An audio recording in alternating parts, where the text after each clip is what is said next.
like, is this how I would want to react, or would I want to react in a different way? And that's how you can kind of prepare yourself for the future. You always perform best when you prepare more, L'daber benachas, to speak gently. Even in tension-packed situations, even when the atmosphere is charged with hostility, even when you must confront your enemy, even when you're obligated to admonish someone for a terrible misdeed, speak gently. Gentle words have more force than crescendos of indignation. Everyone prefers to be spoken with gently, and you understand what they're saying better rather than being yelled at. L'chol adam, to all people. Treat all people with equal respect and sensitivity. React calmly even to someone who has just insulted you maliciously, and remain calm even when an irritating nuance pesters you incessantly. All people includes even those one usually takes for granted, children. Be as calm and courteous to your immediate family as you are to your superior or most important client. And like just mentioned before, how it's important to be cognizant of like honoring your parents, because like if you're going to act a certain way outside of the home, you should act that way in the home also. It's honestly like one of my biggest pet peeves, like people who want to improve on themselves, like people want to seem like a good person, right? So like outside your home, you're going to act in a certain way, but then inside your home, you might act like not such a good way. And I think really in essence, who you really are is who you act inside your home, like in the privacy of your own home, So I think it's important that if you want to be seen in a certain way, you have to work on yourself from where it starts. Okay, there's a question in the chat. Never lose your temper, even when you're exhausted, drained, disappointed, aggravated, shocked, confused, terrified. Even when the whole world seems to be crashing down on your head, keep calm. React slowly and deliberately and speak gently. I think that one speaks for itself, to speak gently. Protect your serenity. Zealously protect your peace of mind. It is one of your most precious possessions. 3 people are especially beloved by God: one who does not lose control of his temper, one who does not become drunk, and one who does not demand his full rights. One who carefully guards himself against giving into anger and avoids any arguments merits that his home is compared to the Holy Temple. A personal credo from Lifelines by Rabbi Avi Shulman. I am calm, serene, and in total control at all times. I am unaffected by the emotions of others. I will not allow anyone to unnerve me or project his problems on me. I am clear, assertive, pleasant. I speak in a low voice, never degrading or negative. I do nothing rash, accept no condition unless every financial, organizational, and emotional factor is met and I can succeed. I am nice but firm, pleasant but resolute, delightful but determined, cordial but tenacious, respectful but unyielding, gracious but immutable. So a lot of words. Yeah.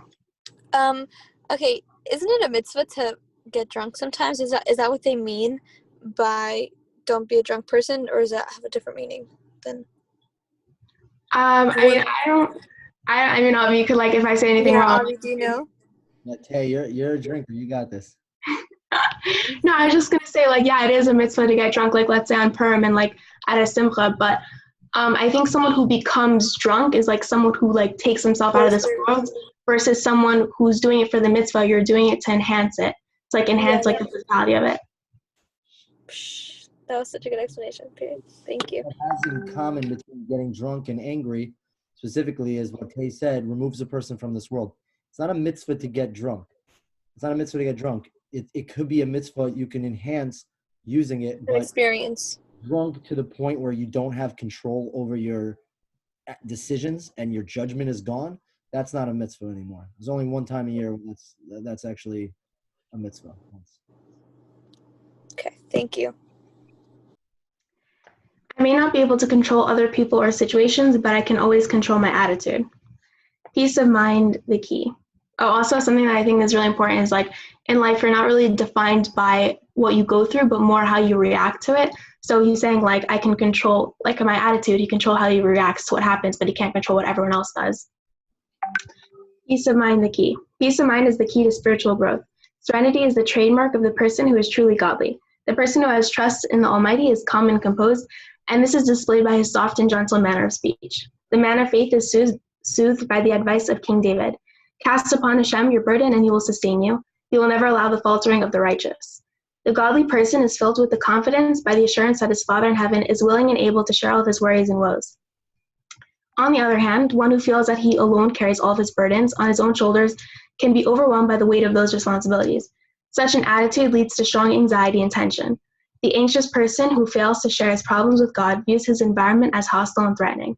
He imagines that the entire world demands his attention and reaction, so he shouts back, raising his voice above the roar of the threatening tempest. Indeed, faith can make a seemingly cruel world less forbidding. In such a world, it is natural for a godly person to speak softly. Diffusing crisis. King Solomon taught in the book of Koheles, Divrei Chachamim v'nachas nishmayim. The words of the wise spoken gently are heard. The wise man remains in control under any circumstances. He listens courteously and quietly when others address him. The letters of listen can be arranged to spell silent. He thinks before he offers his calm response. He chooses his words carefully and counts them out sparingly like precious coins. The wise man relies on the force of his arguments and the merit of his logic. He needs no thunder or drama to intimidate his listeners. Strong people do not need strong words. The Chazon Ish once testified that his influence was due to the fact that he was careful with his tone of voice when he had advised others. So I think that the biggest takeaway from this lesson is I kind of took from it that like your speech is the biggest thing of how to maintain equanimity, to like maintain a good balance mentally and like your calmness.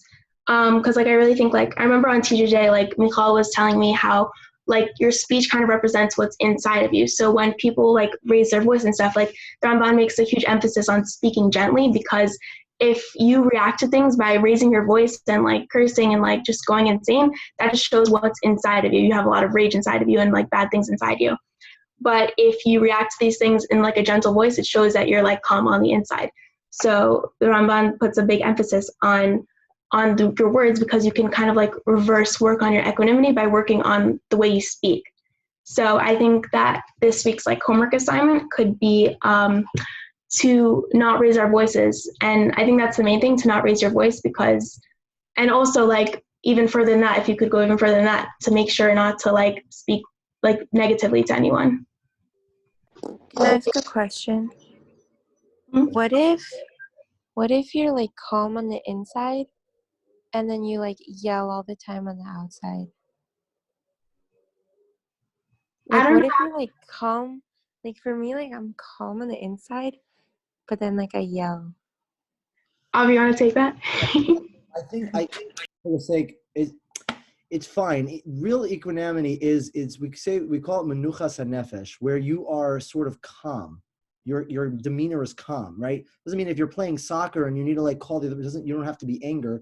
You don't have to be angry to do that, but it's to train ourselves to do it. So on the one hand, yeah, this week we have to make sure we don't raise our voices at anger, but I'll take it one step further. I think for this week, just to really show that we're in control of ourselves, we shouldn't raise our voice at all. Even in joy, let's try to speak calmly. Doesn't mean we have to whisper, but this whole week, let's just try to speak, keep our voices very, very at bay, just to try to condition ourselves to control whether or not we raise our voices or not. I think that would also be an appropriate.